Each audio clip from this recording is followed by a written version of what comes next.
अभी हमारे साथ मौजूद हैं अमित कुमार पांडे, जो भोला जी, माता मांडेश्वरी द्वार, जो हम मांडवी नगर के नाम से इस जहानाबाद को जानते हैं।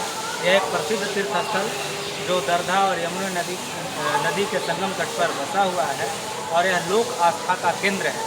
और हम इस मंदिर परिसर के बारे में और मंदिर की भव्यता, इसके प्राचीन कुछ विरासत के बारे में हम यहाँ के मुख्य पुजारी श्री अमित कुमार पांडे और भोला जी से कुछ जानने का प्रयास करें। आपका बहुत बहुत स्वागत है अनंत धारा के इस डिजिटल माध्यम से। और आपसे हम कुछ जानना चाहते हैं इस मंदिर की विशेषता के बारे में, इसकी प्राचीन कुछ विरासत है, कैसे कैसे धीरे धीरे मंदिर आगे बढ़ा और अपने छवि को दूर दूर तक, यानी कि इसका जो लोक प्रसिद्धि है वो काफ़ी दूर तक कैसे पहुँची। सबसे पहले तो आप ये जान लीजिए कि जहानाबाद माता मांडवेश्वरी दरबार के प्रांगण में हम सब खड़े हैं और यह बिहार के धरती मगध के क्षेत्र जहानाबाद में अवस्थित है। यहाँ पर लोगों का आस्था इस तरह से है कि लोगों को जिस तरह की इच्छाएं, मनोकामनाएं इस दरबार से होती है वह माता रानी जगदम्बा की कृपा से पूर्ण होती है। और जहाँ तक इसके पूर्व काल में कैसे ये स्थापित हुआ, इसकी जानकारी के बारे में बात है तो पांडव लोग जब महाभारत काल में पांडव लोग अज्ञातवास में निकल पड़े थे तो इस रास्ते से होकर गए थे और यहाँ पर पांडव लोग के द्वारा ही देवी का स्थापना किया गया था। और तब से यहाँ पर देवी दुर्गा का स्थानीय पूजा पाठ है। यहाँ पर बहुत छोटा सा एक गांव हुआ करता था गोरक्षणी, और नदी के उस तरफ पूरा शहर है जो कि पहले कभी जहान आरा के आने से पहले मांडवी हुआ करता था, लेकिन फिर इसका नाम जहानाबाद के रूप में बदल दिया गया था।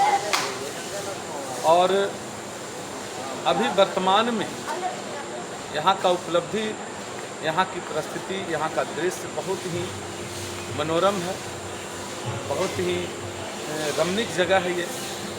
यहाँ पर लोग अपने आस्था के साथ आते हैं, माता जगदम्बा से आशीर्वाद प्राप्त करते हैं और इस तरीके से माता जगदम्बा से भक्तों के द्वारा कही हुई इच्छा मन में रखी गई कोई भी ऐसी आशा अभिलाषा होती है तो माता जगदम्बा की कृपा से पूर्ण होती है। और अभी आस्था का विषय था कि अभी फ़िलहाल नवरात्र चल रहा, शारदीय नवरात्र 2022। तो इस नवरात्र में अभी आज अष्टमी का तिथि है और यहाँ पर काफ़ी भीड़, अभी थोड़ा भीड़ कमा है प्रसाद ग्रहण करने के लिए। माता के आरती मंगल में सम्मिलित होने के लिए लोग आए हुए थे और बहुत अच्छा दृश्य रहा था।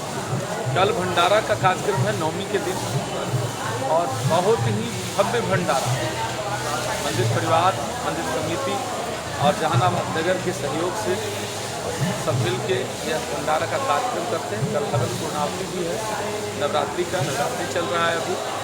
और हम पुजारी के तौर पर जहानाबाद नगर के सभी वासी के लिए यह शुभकामनाएँ देते हैं कि मंगल कामना देते हैं सबके लिए। और साथ ही अनंत धारा जो वेब चैनल है इसके प्रति भी अपनी विश्वास प्रकट करते हैं, लोगों तक सही मार्ग के रूप में पहुँचेगा। और इसी के साथ जी एक अंतिम सवाल है कि जहानाबाद के लोग तो मूल रूप से बेलावल परगना के अंतर्गत आता है, जहानाबाद जानते हैं। मंदिर अभी भी अपने पुराने इतिहास मांडवी को बचा करके रखे, जहाँ भी बैनर पोस्टर रोशनी का लगता है वहाँ पे मांडवी ब्रैकेट में आप जरूर लिखते हैं। और कई शहरों का, जैसे योगी सरकार आई उत्तर प्रदेश में, चाहे केंद्र के माध्यम से भी कई स्थानों का नामों का परिवर्तन किया गया, जो मुगल काल में जो हमारे प्राचीन नाम थे, जिस नाम से हमारा कुछ जो सांस्कृतिक धरोहर था वो जुड़ा हुआ था। आप कुछ अपेक्षा रखते हैं कि इसका भी परिवर्तन किया जाए? बिल्कुल, इसके बारे में तो हम बहुत बार आपस में चर्चा भी करते हैं कि इसके लिए कोई ठोस कदम उठना चाहिए और एक इसके लिए आंदोलन भी होना चाहिए। लोग के साथ आंदोलन बहुत शांति तरीके से होना चाहिए। जहानाबाद जो शहर है, जहाँ तक लोग जानते हैं, हम भी जानते हैं कि औरंगजेब की बहन जहानाबाद में आई थी और उसी के समय से इस शहर का नाम जहानाबाद पड़ गया। सोचने वाली बात है कि जहानाबाद जब वह आई थी और उसके बाद जब नाम पड़ा जहानाबाद, तो इस जगह का नाम पहले भी तो कुछ था। आज भी रजिस्ट्री ऑफिस में मांडवी शब्द का प्रयोग किया जाता है। हम जहानाबाद नगर के सभी वासी से यह कहना चाहते हैं, बताना चाहते हैं लोगों को कि ये शहर मांडवी के रूप में हुआ करता था, जहानाबाद के रूप में, और इसको आक्रांताओं के द्वारा जब हमारा देश मुगलों के शासनकाल में था तो इस तरह से मनमानी किया जाता था। जिस तरीके से आप समझ सकते हैं कि एक मांडवी शहर को, एक मांडवी धार्मिक स्थल से जुड़ा हुआ जगह के नाम पर इस शहर का नाम हुआ करता था और उसको मांडवी से बदल के जहानाबाद रख दिया गया।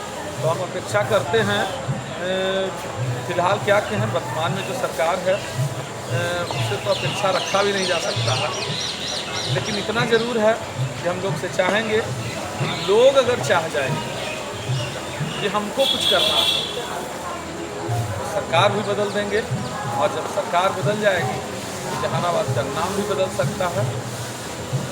और एक अंतिम और है कि यह संगम तट पर बसा हुआ मंदिर संगम तट बीचों में शहर का है, तो रिवर फ्रंट के रूप में ऐसा कई बार मांग उठा भी पहले भी है कि ये जो संगम तट है इसको रिवर फ्रंट के नाम से कोई योजना बनाई जाए, इसका सौंदर्यीकरण हुआ जाए। घाट तो बना है लेकिन रिवर फ्रंट के नाम से अगर स्पेशल बनता है तो एक आकर्षण का केंद्र होगा। मंदिर तो है ही, उस तरफ ठाकुरबाड़ी है और बीच में रिवर फ्रंट का विकास होगा, उसमें नौकायान वगैरह होगा।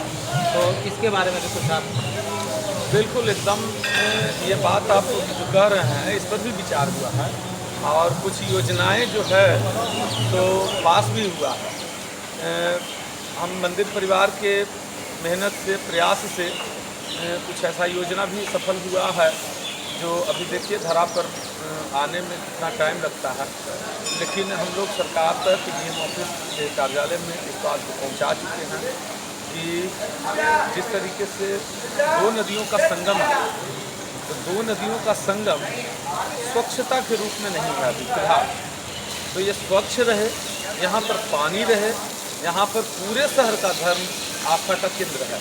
जैसे कि छठ पूजा यहाँ पर होता है, दशहरा में बड़ी दुर्गा जी, बड़ी ठाकुरबाड़ी वहाँ पर उपस्थित है, बड़ी दुर्गा जी बैठते हैं वहाँ पर, और पूरे नगर से भ्रमण हो के सारी मूर्तियाँ, जब भी जो उत्सव रहता है, दुर्गा पूजा हो, लक्ष्मी पूजा हो, सरस्वती पूजा हो, तो वो सब पूजा के बाद जो विसर्जन का कार्यक्रम होता है तो इसी क्षेत्र में लौट के सब जगह से घूम कर आती है। और पहले तो नदी में ही विसर्जन हुआ करता था, लेकिन उसके लिए सरकार के माध्यम से नदी में विसर्जन का व्यवस्था नहीं किया गया है, उसके लिए एक व्यवस्था बनाया गया है। उसके लिए हम लोग सब खुश हैं, अच्छा भी है व्यवस्था। नदी गंदा होने से भी बचना चाहिए, लेकिन सवाल है कि नदी गंदा होने से तो बचना चाहिए उस नदी को जो नदी साफ है, और जो नदी ही गंदा है तो पहला तो ज़रूरत है कि उस नदी को साफ किया जाए, उस नदी में व्यवस्था बनाया जाए, नौका चलाया जाए। जहाँ इतना बड़ा धार्मिक स्थल है, गोरक्षिणी धाम के नाम से जाना जाता है, पूरे जहानाबाद मगध क्षेत्र बिहार में अपना एक स्थान रखता है, और ठीक नदी के उस तरफ ठाकुरबाड़ी है जहाँ ठाकुर जी का जो है सो स्थान है। और इस तरीके से यहाँ पर धार्मिक दृष्टि से यहाँ पर एक बहुत बढ़िया व्यवस्था होना चाहिए। सरकार के माध्यम से मांग भी करते हैं वो व्यवस्था सरकार बनाए, और ये आवाज़ जो है तो हमारी सरकार तक भी पहुँचे। पहले तो यहाँ जिलाधिकारी महोदय के पास पहुँचे और फिर हर लोग तक जाए, पूरे जहानाबाद में, पूरे बिहार में यह मैसेज जाए, और इसके लिए कुछ काम हो, सरकार से यही अपेक्षा है। बहुत बहुत धन्यवाद, आपने अपना एक कीमती समय दिया।